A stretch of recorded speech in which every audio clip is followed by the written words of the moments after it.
Chapter 1, Goodbye Disclaimer. I own nothing. Goodbye. An oppressive quiet hung over the car throughout the beginning of the ride from King's Cross Station. Let me out here, Harry commanded quietly, breaking the silence. What? Vernon blustered. Who are you to tell me what to do? I'll give you a simple choice. Harry gave his uncle an icy glare. You will either let me out of the car right now, or I will inform my friends that you have been mistreating me, that you need a little visit to remind you to be courteous. Fine, Vernon growled in anger, but don't expect me to wait around for you. I don't. Harry stepped onto the curb, taking only his owl. What I do expect is for you to take Dudley and Aunt Petunia out to eat and to take your time heading home. Who are you to order me around, boy? Vernon was begging to lose control over his temper. Here, Harry handed his uncle a £50 note. Enjoy yourselves. Where did you get this, boy? Vernon asked in shock. Goodbye, Uncle. Harry waved to his astonished relatives. I don't believe that we will be seeing each other again. The Dursleys didn't bother to respond,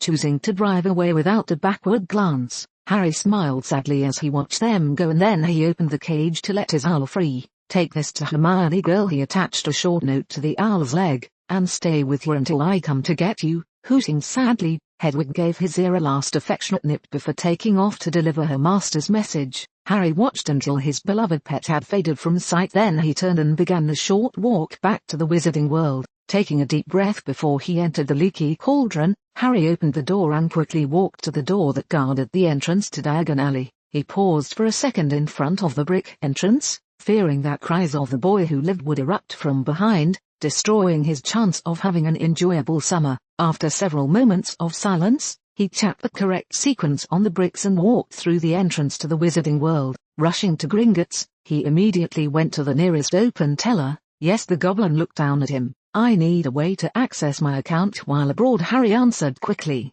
And I'll need to be able to get Muggle money as well as galleons. Key? The goblin asked, reaching out to accept his vault key. One moment please. The goblin rummaged through a small chest on his desk for several minutes before pulling out a small pouch. This pouch will draw coins directly from your account, and if you tap it 3 times with your wand, then it will change into a Muggle wallet, which will allow you to draw the appropriate Muggle currency. Will that be all? I'll also need all of my transactions to be kept private. Harry hardened his features. I do not want anyone finding out about any of my purchases. Of course not. The goblin seemed mildly offended. We pride ourselves on our confidentiality. Good. Harry nodded in satisfaction. Otherwise I would have been forced to close my accounts and announce to the Daily Prophet that I no longer trust Gringotts to manage my fortunes. I see. The goblin frowned. Rest assured that no one but yourself shall receive any accurate information concerning your account. Thank you. Harry nodded politely. So unless you have anything you want to talk about, then I've got to be going. No, Mr. Potter. The goblin's face could have been carved from stone.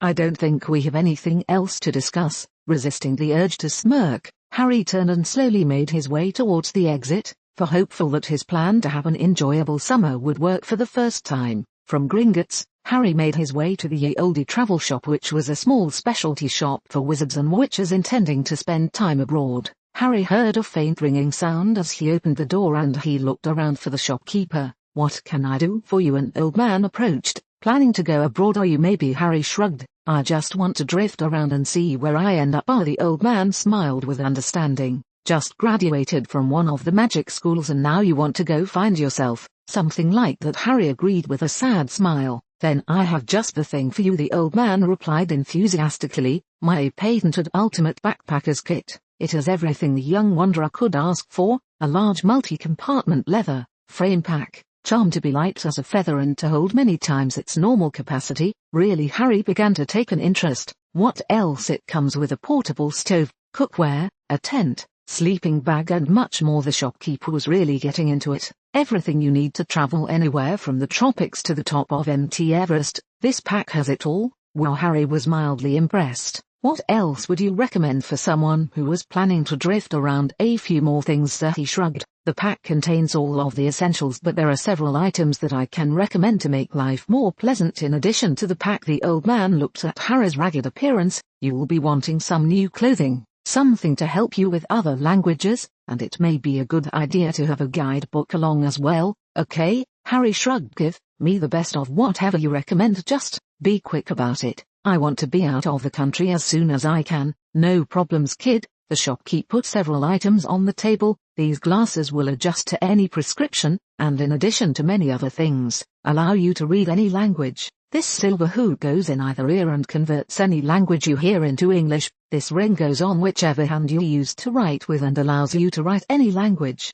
And finally, this small bar of silver goes through your tongue and magically contorts your mouth to allow you to speak any language. In time and with enough use, they will eventually teach you the languages that you use. Wow! Harry nodded, impressed by the items. What else? This book. The man indicated a book entitled Everything You Will Ever Need to Know While Traveling Around the World, is full of useful information, and I would recommend that you read the warnings in the front about underage magic before you do anything else, and this set of clothing will magically alter itself to whatever is needed for whatever climate you are in. It has charms to be self-cleaning and self-repairing, and it can change colors and styles with a thought. There is one more thing that I would like to get. Harry bit his lower lip. I was wondering if you had an item that would allow me to blend in better. Want to immerse yourself in the culture? How the story? Owen nodded his head. Got just the thing. This bracelet creates a powerful set field around you, and it will help you remain unnoticed unless you commit an aggressive or incredibly strange act. Thanks. Harry gave a relieved smile. Do you know where I could arrange for a portkey to get me to the continent? Pick up you kit and I'll have one ready for you in a jiffy. Thanks. Here you go, lad.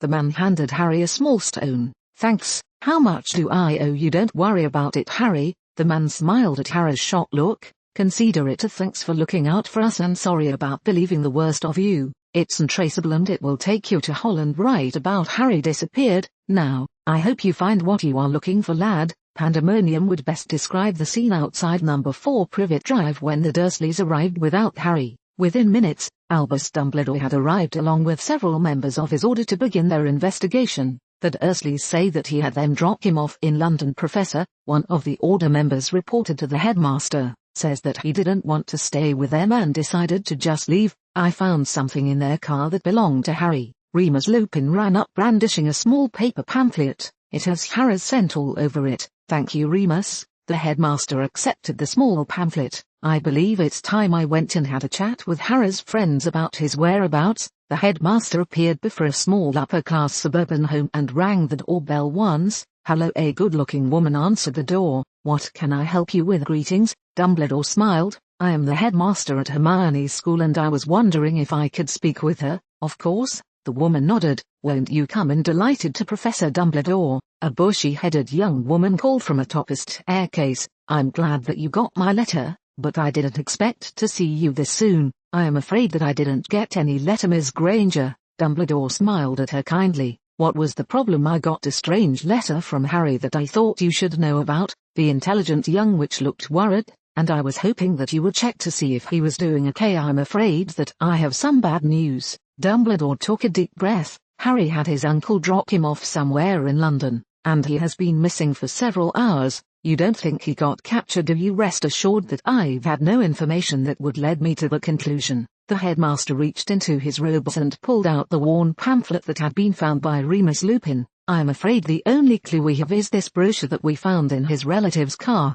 May I see that? Professor Hermione took the pamphlet gently. This looks like a standard handout from one of the charity organizations that were in the Muggle portion of King's Cross. Why do you think that Harry kept it? Well, this particular charity tries to help dying children, and oh number, the pretty young witch paled. Harry thinks he's going to die. What do you mean by that, Miss Granger? The headmaster demanded. What leads you to that conclusion? This belongs to the Make-A-Wish Foundation. They do things to bring happiness to terminally ill children. Hermione brandished the pamphlet. Harry must have learned something that makes him think that he doesn't have much time left to live. I see. The headmaster's shoulders dropped. Is that why he didn't return to Privet Drive? He wants to make the most of the time he has left. Hermione was holding back tears, not to spend it with people he hates. Thank you, you've been most helpful. The headmaster gave Hermione a sad smile and disappeared with a faint plop. After Dumbledore's disappearance, Hermione ran up to her room and reread a short note that had been sent along with Hedwig.